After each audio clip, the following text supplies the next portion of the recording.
Hello, and welcome to episode 8 of the J&J podcast. Today, we are just following up on the draft lottery and a couple playoff games as well. We got a lot of talking to do here, and the Spurs get Victor Wembanyama, so that's our big story today. What do you think that's going to do for their team? I feel like this is just a once in a lifetime kind of thing right now for us because this is probably the most hyped up prospect since LeBron, and we weren't born until the 05 and 04. So seeing something like this is pretty crazy to us, and the fact that he hasn't even been drafted and there's so much hype around him going to the Spurs, it's wild. So I mean, them getting an international, player, but also being 7'4", wildly athletic, wildly talented. The Spurs, you won. You won the lottery. Yeah, I think to me it's kind of a weird fit because Wembanyama is like kind of the new style, like flashy kind of 7'5" guy that everyone's excited about, whereas like Greg Popovich, I can only think of him coaching like the super fundamental bigs that like are back to the basket. Obviously, Tim Duncan could hit any mid range he wanted, but I mean he's just it's crazy to me. Victor and Greg Popovich, I'm interested to see what he can do for him. But is the draft lottery rigged? Was this set up for that? Like, I don't believe in the lottery being rigged. I think the only time it was ever rigged was when the Knicks got that first overall pick. I think they got Ewing, and it just seemed so rigged. I mean, everything went right for them. But nah, if you look back at their number one picks for the Spurs, you got David Robinson and Tim Duncan, both two amazing bigs, Hall of Famers. Tim Duncan, honestly, like a top 10 player of all time. And we'll just have to see how Victor can fit into that Spurs team, which is a very young team right now. Yeah. Which is like the first time in a long time for Pop. But obviously, Pop is probably one of the best coaches we've ever seen, and I think he'll be able to handle Victor and place him well into that team. Yeah, they got some pieces. They got Jeremy Sohan, as well as there was like a stretch where Malachi Branham was just like a demon. I don't understand. It was crazy, but yeah, they got some guys coming together. Yeah. Hopefully, we can see them come together soon. But yeah, we also got another big story is the Rockets and Pistons falling to 4 and 5. Yeah. The Blazers got really lucky with moving up. But I first want to talk about Charlotte getting number 2. I feel like this is a steal for them. I feel like they will go with Scoot. I feel like there's no way that if you're the second and you don't get Victor, you got to go Scoot. Scoot looks absolutely amazing. He looks like a defensive end on any team. He is massive for he looks very good. I think it was a couple of weeks ago they had a Victor versus Scoot game, and these guys look ready for the NBA. LaMelo and Scoot will be fun to watch. I think it'll kind of be like, I feel like he'll be somewhat around a Anthony Edwards type of player. Maybe better defensive. Maybe. It'll be definitely interesting to see like what they do with their lineup now, because they'll have LaMelo as well as Scoot, and they'll have Terry Rozier. So I don't know if they're gonna try and play all three of those guys at the same time and go small, or if they'll probably have Scoot come off the bench to start, I guess. But I don't know, maybe not. And if Miles Bridges comes back, I don't know if he's ever coming back or not. But we'll see on that one. I saw something on Twitter. I think the number one projected pick for next year is like 6'10", and it's just like it absolutely astonishes me. Like, are we ever gonna see like a 6'3" point guard being number one ever again? Like, the game has changed so much in the past like 2 years, honestly. I feel like ever since Giannis really developed, this whole entire like play style has changed the NBA dramatically. But yeah, I mean Portland, Houston, Detroit. I mean you're getting a. I mean this draft class is pretty good. Oh yeah, it's really good. It's kind of hard to go wrong with draft picks nowadays. I feel like, because I feel like back then you get like Dragon Bender or Anthony Bennett, and you just have to deal with picking those guys. But I feel like this draft has a lot of talent. Yeah, there's always the like risks you take. Like I remember Frank Ntilikina was the French guy that nobody really knew much about, and the Knicks drafted him, and it didn't work out. But I think just social media is coming into play a lot more now. People are being able to go overseas and like spot out, oh, this guy's really good, and he's been playing against really good guys. Like that's a big factor for me is the competition they played against. Because Victor Wembanyama has been playing against pros. Like it's undoubtedly like it's shown here that he has played against pros. He's had success against pros. The one thing I am kind of skeptical about is the Thompson twins. Yeah. I think they're going to be good. But they haven't played against real competition. Like some of the dudes they're playing are like sophomores. Like it's like high school competition, and these guys are like 20 years old. So yeah, with the overtime elite team, I feel like it's brought in so many different opportunities to get drafted. I mean, you can go international, college, skip college. You could play overtime, like prep school. Yeah, it's changed so much. I mean, obviously Scoot's on the overtime elite. We know he's gonna be top 2. But the Thompson twins, I don't know. They look good, but I thought Scoot was G League. Oh yeah, that's right. Scoot's G League. But yeah, the overtime, guys, they got to be careful. I mean, they're playing against younger guys, not that great of competition. The NBA is completely different. I mean, they may be the prospects that take the longest to pan out.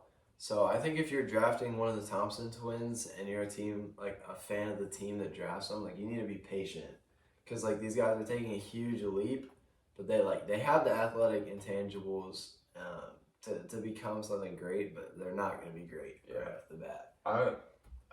From a Pacers fan, I would love to see one of the Thompson twins on my team, just because I feel like the Pacers aren't really trying to win right now, but they're in the middle. They're trying to build to make the team better, make the team younger, athletic, which they are doing. I just feel like we need a couple more pieces, and those Thompson twins are very good. I mean, athletic, big for their size, and the Thompson twins one of those guys could come to Indy, and they could make a big change to that team. So. As far as like sky's the limit talent wise, like their potential is higher than just about anybody else in the draft. Like, because we don't know what they're capable of yet against really good players, and when they're surrounded by really good players. So I think they're the most unknown, and they remind me of like an Anthony Richardson kind of prospect. If you guys watch the NFL, and they're going to be a lot of fun to watch. Hopefully they pan out, and I'd like to see them on the Pacers too. Yeah, they just got to be around the right supporting cast, and they could do something special in the NBA. So yeah. I mean, the lottery, it makes a huge difference for teams like the Pacers, for the teams like Hornets, Pistons even. Like, we can't get free agents. We have to build in this way. This has to be how we do it.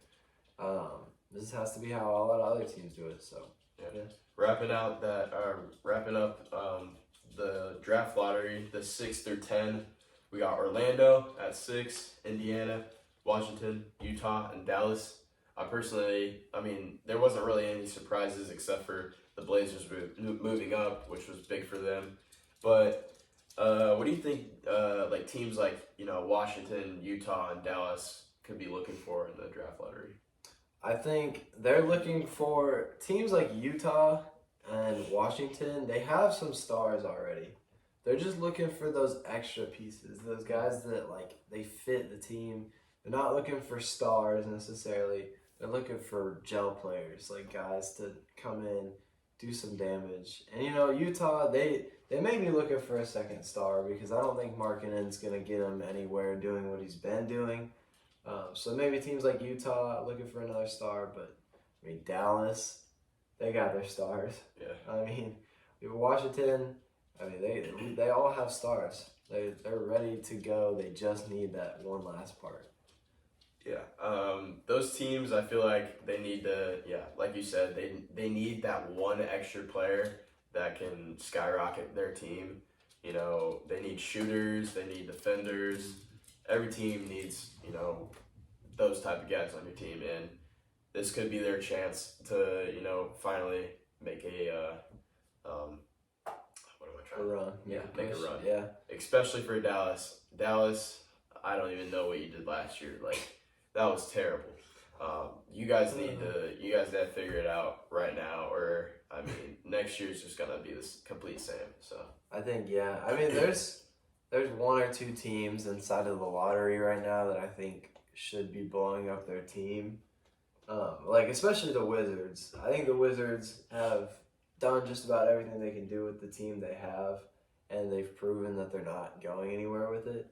So this draft pick, to me, I don't know. I don't know what they're gonna do with it. Maybe they try and trade somebody, move up. I mean, the past couple of times that Washington has been in the lottery, they've missed. Last year they went Johnny Davis, barely even played. Yeah. That was one guy, as a Pacers fan, I was hoping we did not draft, and I'm so glad we didn't. They missed on Corey Kispert. They missed on Denny Avdia. I mean, those are good, role players, but, they never turned out to be, what they could have been. But Washington, you need to do something, or Bradley Beal and Kristaps, Kuzma, they're gone. They're gone soon. Yeah. But, yeah, I want to talk about, before we change over to our next subject, I want to talk about James Harden. The speculations and he's about to go back to Houston, it seems like. Yeah, I don't know if I can believe that yet, just because Houston's in such a bad place. And they're guard heavy right now. Yeah. You know what I mean? Like, I think Harden, if he wants to go back to Houston, he can go for it, man. But I just don't think they would be able to function. Like, he's just another guard. Maybe he's the veteran presence they need, because they just at times looked like they were playing like the Harlem Globetrotters. Like, they were literally just doing flashy plays every time on the court. Jalen Green was chucking up shots. I mean, he hit some of them. He's a good player, but he's so inefficient. They're just so inefficient right now.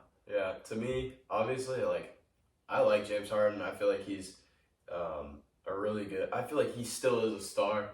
A lot of people are thinking that he's washed and stuff, but I totally disagree. I mean, if he goes back to Houston, he's gonna drop crazy numbers.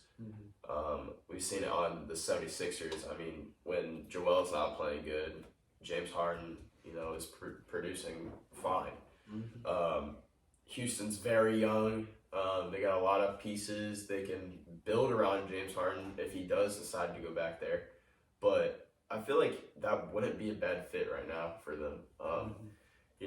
They're coming in with a 4 pick. So, I mean, it just depends on who they get there. I feel like they're probably leaning towards a big wing, because, I mean, they're very guard heavy. But Harden to Houston, I would love to see it. I think it'll, go fine. So, yeah. Also, I feel like Sengun and Harden would be such a fun duo to watch. Yeah. Because Sengun's tough. I like Sengun a lot. Yeah, he's cool. But yeah, is that wrapping up our lottery discussions? Yeah, I think that's all we got left for the lottery here. So we're gonna move on to the last round of the playoffs. When we spoke last time, all the series, literally all 4 series, were at 3-2. And we thought we knew what was going to happen, and one series completely shocked us. That was the Celtics and 76ers series. The 76ers disappointed us. That was a team that both of us thought was going to go far this year, and they didn't come through in the slightest in the back half of that series. Yeah. Obviously, like we were just completely, blindsided. Joel, you completely just disappointed me. I'm not gonna lie. You know, it felt like a pity MVP award. I feel like Jokic probably deserved it more.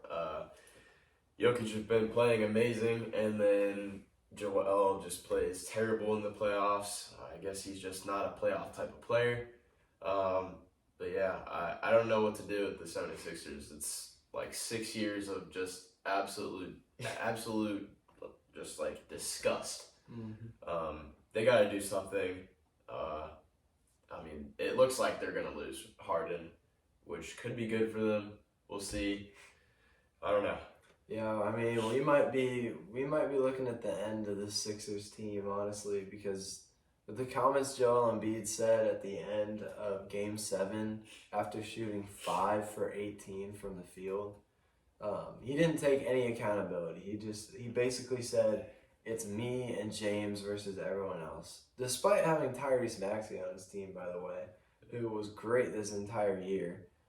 If I was Tyrese Maxey, I'd be pissed. I wouldn't listen to that at all. I'd say, I'm not playing with this guy. This is ridiculous. Yeah. He's looking like a bad teammate, and I really wanted him to win MVP, and then now I'm kind of mad that he did, because he's not acting how he should be acting. He didn't play how an MVP should play. So let's move on to the now series, Boston and Miami. What do you think about that? Well, Boston and Miami, I've literally been against Miami the entire playoffs. I just kept thinking they were going to start playing like they did in the regular season. But it is clear to me now that they are not the same team that was playing in the regular season. They have 7 undrafted players on their team, and the undrafted guys are putting up like 15 points. Yep. Like Max Strus, Gabe Vincent, just out of nowhere, 15 points each of them in Game 1, and Jimmy's still playing exceptional, and they're finally getting production out of Bam in the playoffs. So this Heat team is crazy, and the Celtics are very good as well. Tatum dropped 50 in that Game 7, and I thought they would definitely take Game 1 after that, but the Heat just come and take the series over. I mean, they take Game 1, and that's all you really need. You need 1 game away. So yeah, this Heat team is absolutely on fire right now. If I was Boston right now, I'd be trembling. But yeah, losing Game 1 in the Garden is very, very disappointing. It's like one of the hardest places to play at. But it just shows that Jimmy is literally amazing. Like, he's just playing out of his mind. I love what he's doing. I love how he's getting his teammates involved. That crazy bounce 3 that he hit for like the dagger, put him up 10 in that last game. I mean, Jimmy and the Heat look very scary right now, and Boston needs to make those changes. They let the Heat get over 120 plus points, and Boston's a good defensive team. So yeah, the Heat usually play a defensive game too. Like, most of the Heat's scores, if you look at like throughout their season, they like to keep it around 100 points every single game. So if the Heat is putting up 123 points on you, you're gonna lose every single time. Because that's just them beating you at their own game. Like, they're outscoring you, and they're not a major scoring team. Yeah. All right. So let's go to the prediction on that series and who you think will win the conference MVP, and who do you think will go to the finals? I honestly forgot the conference MVP existed, but as of right now, I still want the Celtics in 7. I thought the Celtics were going to win quicker than that before this, but I think the Celtics are going to win in 7. And I think they'll give Tatum the MVP. Tatum will not be efficient, I don't think. He won't be efficient at all. but they're gonna look strictly at his points scored, and he'll have a couple rebounds on games, like get over 10 at least once or twice. So I think he'll grab that MVP for the Eastern Conference. I'm gonna go for a hot take. I got Heat in 7. I just absolutely love like what they're doing with their team right now. They're unstoppable. You take game 1 in Boston, which is really hard to do. I think that I really want to see an 8 seed to the finals, and I'd love to see them play either the Lakers or the Nuggets, because that's going to be a good matchup either way. Yeah, I mean, something that's never happened in our lifetime. Yeah. An 8 seed, and I don't know if it's ever happened. An 8 seed in the finals. It wouldn't shock me if it has, because obviously teams get injured, and records in the regular season don't necessarily show how great your team is. The Lakers and the Heat are showing that, but I don't know, man. I don't think there's ever been an 8 seed in the championship. It's usually just 1 and 2 seeds make it through every year, no matter what. But yeah. And then on the other side, we had the Lakers versus Warriors, as well as Nuggets versus Suns. What do you think about the ending of those series? I mean, I was pretty disappointed in the Suns. I mean, Devin Booker, KD, they did all they could, to be honest. But the Nuggets are on a roll. They look like they're finals bound. And for the other series, what is it? Which one? Warriors, Lakers. Warriors and Lakers. Another disappointment in the Warriors. I think I had the Warriors in 6, and they just absolutely shocked me. I thought they would, take that game 6 in LA, but it just proves that they can't win on the road. So, yeah, I mean, the Lakers just took advantage of them and blew them out by like 20 on the last It was game. bad. So, I mean, Lakers, Nuggets, I mean, it's going to be, I don't know, it's going to be good, but we've already seen the first 2 games, and it's been 2-0 Nuggets. What do you think about that series so far? Yeah, I'm saying, first of all, I think the Warriors are going to make a lot of changes this offseason after what just happened. Their team's going to look different next year, and that's something I haven't said in a very long time. But regardless, the Lakers moved on, and here we got Nuggets versus Lakers. And what I've been seeing so far is the Lakers just don't have an answer to Jokic. Now, despite Jokic only putting up 23 points in Game 2, you're going to say, they switched up their matchups. They were talking about Roy Hachimura, guarding him and not making a difference after Game 1. He only shot 2 shots on Roy in Game 1. And Roy is not stopping Jokic, because even if Jokic isn't scoring, he's still bringing so much attention. He's crowding the lane. People are coming in to stop him. Every other person's going to be wide open. He just needs to make one simple pass. And you've seen that Michael Porter Jr. and Jamal Murray's numbers have been significantly inflated. I mean, they're just getting buckets. Yeah. I mean, Jokic is playing out of his mind. Probably one of the best centers I've ever watched in my whole entire life. Oh yeah. And I don't even know what to say about him. He's just so good at reading every type of play. I mean, he might not be a defensive player, but when you get on that offensive side with him, it is so hard to stop him and that team, just because he makes those plays. One of my favorite players in the NBA, Jamal Murray, going insane. I mean, we all knew that from the bubble, he's a bubble god, but he's obviously showing that he can do it in other years.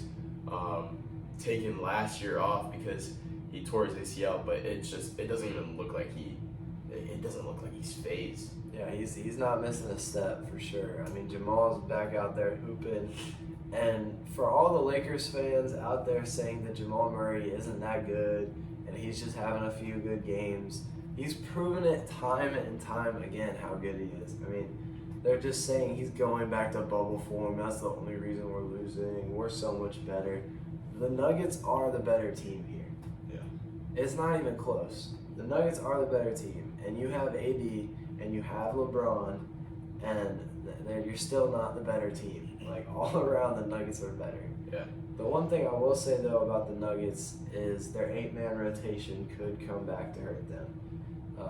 Their players in close games could get really, really tired, and that could be an issue, especially for a big guy like Jokic. Yeah. Last night in Game 2, after the game, Jamal Murray, I guess, wasn't feeling good like the whole entire day or leading up to that, and he played the whole second half, and I think he had 14 in the first first 3 quarters, and then dropped 23 in the fourth. I mean, this production from him is crazy, and if it keeps happening, it might be a sweep. Cause Seriously. I mean, Jokic in the first half is just about averaging his season averages at half. Oh, yeah. Like, his numbers are absolutely ridiculous. I mean, triple doubles galore. So yeah. Yeah, I mean, I think this is the first time I've ever seen a team 100% play through one player every single play. Like, I've seen LeBron dominate games for an entire game, and every time down the court, like, the play is for him, but I've never seen a player completely control the game. It's like every play's not even for Jokic, but he still controls the game, and it's unreal. And Lakers fans better be scared, because I think the Nuggets are winning this in 5 or 6 games right now. They keep Honestly, playing how they are. If I wouldn't be surprised if they swept them, because I mean, this Nuggets team is looking crazy. Obviously, Lakers, LA is very hard to play at, but I mean, the Nuggets don't even look phased when they're on the road. I mean, they're a 1 seed for a reason. They don't lose many games. They're good home and away. I mean, if they keep playing like they do, it looks like a sweep. So yeah, for sure. I mean, so as it stands right now, I know we're a little early, and we're not going to say how many games, but who do you think is your champion right now? Right now, I got the Nuggets, and from me before the playoffs, the Nuggets are actually, impressing me, and I like to see it. But for the conference finals MVP, I got Jamal Murray. Obviously, Jokic is playing really well, but Jamal Murray is, going to continue to produce, and I fully believe and stand by him. So yeah. Yeah, I think Jokic's other numbers in scoring are just going to be too inflated for me to not choose Jokic. I think they're going to choose Jokic, but I think Jamal should be considered significantly more than he's going to be. Yeah, I'd rather see Jamal win the conference MVP, and then Jokic can have the finals MVP if they do make it there, which I do think they will. So yeah. I agree. I think I got the Nuggets in the ship, and I think my finals MVP will be Jokic as well. Yeah. So this team's proven a lot of people wrong, and I said I wanted Jokic to win, and hopefully Jokic will win, because I don't want the Lakers to win. I wouldn't really care if the other 2 teams won, but yeah. And that concludes our talks for today. I hope you guys have a great rest of your week. Please follow us on all socials. I'm going to have our @ linked down below. It's J_and_J_pod. Our TikTok is rapidly growing. Please, we have a lot of content coming out. Please go follow that, as well as our Instagram, and subscribe down below.